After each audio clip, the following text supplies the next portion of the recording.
முதல் வாசகம். திருத்துதர் பணி. அதிகாரம் 6. திருவசனங்கள் 1 முதல் 7 வரை. அக்காலத்தில் சீடர்களின் எண்ணிக்கை பெருகி வந்தது.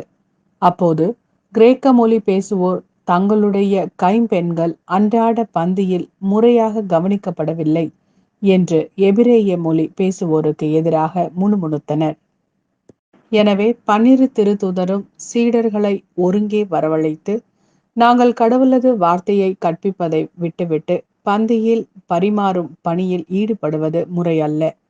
ஆதலால் அன்பர்களே, உங்களிடமிருந்து நற்சான்று பெற்றவர்களும் தூய ஆவி அருளும் வல்லமையும் ஞானமும் நிறைந்தவர்களுமான 7 வரை கவனமாய் தேர்ந்தெடுங்கள்.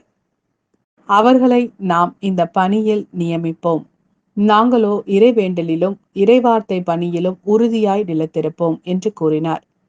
திரளாய் கூடியிருந்த சீடர் அனைவரும் இக்கருத்தை ஏற்றுக்கொண்டனர். அதன்படியே அவர்கள் நம்பிக்கையும் தூய ஆவியும் நிறைந்த ஸ்தேவான், பிலிப்பு, பிரக்கோர், நிகானோர், தீமோன், பர்மனா, யூதம் தழுவிய அந்தியோக்கிய நகரத்து நிக்கோலா என்பவர்களை தெரிந்தெடுத்து அவர்களை திருத்தூதர் முன்னால் நிறுத்தினார்கள்.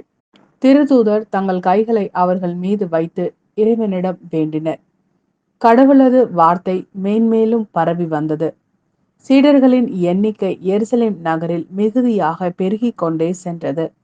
குருக்களுள் பெரும் கூட்டத்தினரும் இவ்வார்த்தைக்கு கீழ்ப்படிந்து நம்பிக்கை கொண்டனர்.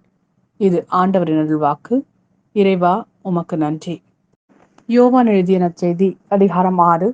திருவசனங்கள் 16 முதல் 21 வரை.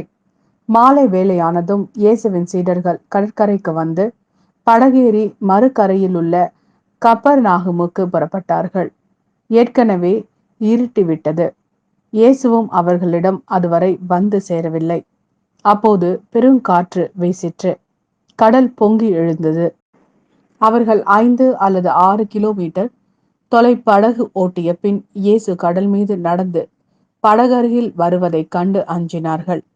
இயேசு அவர்களிடம், நான் தான், அஞ்சாதீர்கள் என்றார். அவர்கள் அவரை படகில் ஏற்றிக்கொள்ள விரும்பினார்கள்.